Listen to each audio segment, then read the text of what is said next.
Ao abordarmos sobre o cigarro e cirurgia plástica, é necessário que nós retornemos aos anos de 1980, ao início dos anos de 1980, quando isso não era abordado, não era falado, não era mencionado, e os artigos em cirurgia plástica, eles não versavam dentro dessa terminologia, e a partir deste período começaram a surgir alguns trabalhos, principalmente oriundos dos Estados Unidos, que mostravam uma série de complicações frequentes, que eram mais frequentes, como sofrimentos dos retalhos cutâneos, como amplitude de necroses, apresentadas por retalhos cutâneos, em pacientes submetidos à cirurgia plástica, com uma incidência de necroses e complicações e sofrimentos teciduais, principalmente naqueles pacientes fumantes. A partir daí, dentro deste quadro, nós observávamos também uma série de ecografias feitas em pacientes grávidas, durante o período da gravidez, e que apresentavam que pacientes fumantes grávidas, elas apresentavam uma parada de atividade, uma redução da atividade cinética ou da atividade dos fetos após a paciente tragar, por exemplo, um cigarro.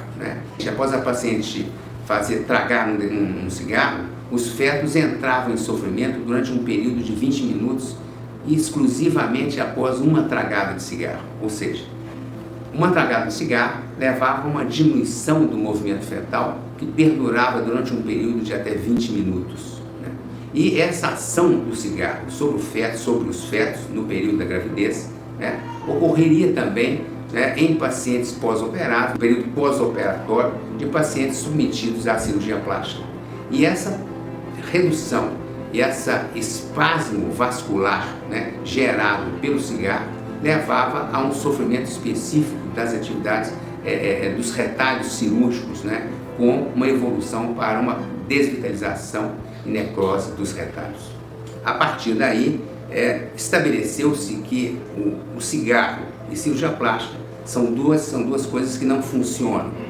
Ou o paciente fuma e não faz cirurgia plástica, ou o paciente deseja submeter-se à cirurgia plástica e se distancia, se alontana da utilização do cigarro ou da utilização da nicotina. Esse conhecimento ele se disseminou, ele se popularizou a partir dos anos de 1980, a partir de então, e hoje é muito pessoal a condução destes pacientes. Eu, por exemplo, tenho uma conduta radical de eu não opero pacientes fumantes. Os pacientes fumantes, mesmo aqueles, eu tenho uma resistência de operar pacientes fumantes, mesmo aqueles que se distanciam do cigarro, que se alontanam do cigarro, que param de fumar durante um período recente à cirurgia.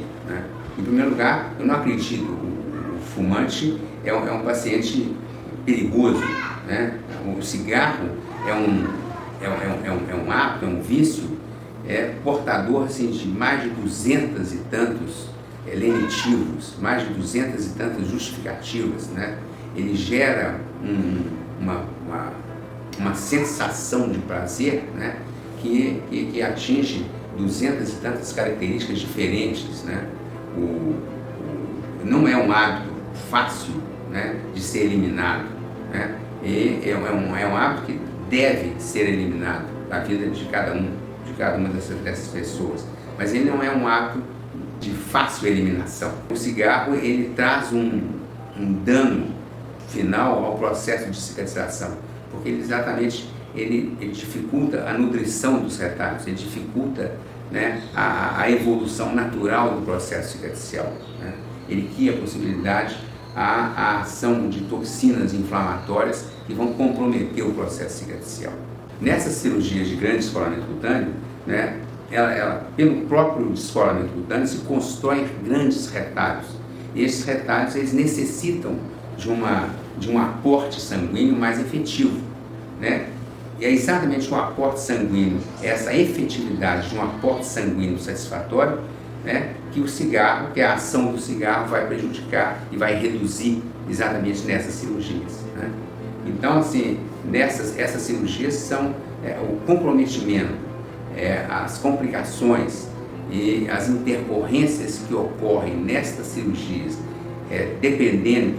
dependentes da ação do cigarro, elas produzem cirurgias, produzem resultados mais nefastos e mais comprometedores em relação, né, à evolução final, à evolução do quadro final. Os retalhos, toda vez que o cirurgião, retornando um pouco mais, toda vez que o cirurgião promove um descolamento da pele, ou seja, ele descola a pele dos planos inferiores, né, das faces musculares, e ele promove um descolamento cutâneo, essa área de descolamento cutâneo ela é chamada cirurgicamente de um retalho cirúrgico. Nas rinoplastias, a rinoplastia é uma cirurgia mais específica, né, porque é uma área mais limitada, é uma área mais reduzida e que sofre um processo de descolamento, né, e sofre um processo de remodelagem numa área bastante reduzida. Mas dependendo de cada caso especificamente, né, o comprometimento da vascularização ela pode ocorrer principalmente naqueles narizes a serem submetidos a rinoplastias secundárias ou terciárias, ou a um segundo tempo cirúrgico, né, a ser submetido. O lifting facial são as cirurgias de grande temor, né? O lifting facial, os liftings faciais, ou seja, a cirurgia do rejuvenescimento facial ou a plástica facial, elas são áreas em que o descolamento da face ele é amplo, né? Então essas áreas, os retalhos faciais são também amplos, são grandes, né? E essas áreas elas exigem uma manutenção de uma ampla área de nutrição para que o retalho apresente um resultado final satisfatório, mantenha a sua nutrição durante todo o período pós-operatório, e é exatamente por causa disso que ele exige, né, um certo distanciamento do cigarro, não só no período pós-operatório, mas também com um preparo pré-operatório, no seu preparo pré-operatório de distanciamento do cigarro. Em geral, os pacientes não têm um conhecimento, eles não têm uma consciência da ação do cigarro, eles não têm consciência da ação nefasta do cigarro, né, sobre os vários segmentos dos tecidos humanos, né?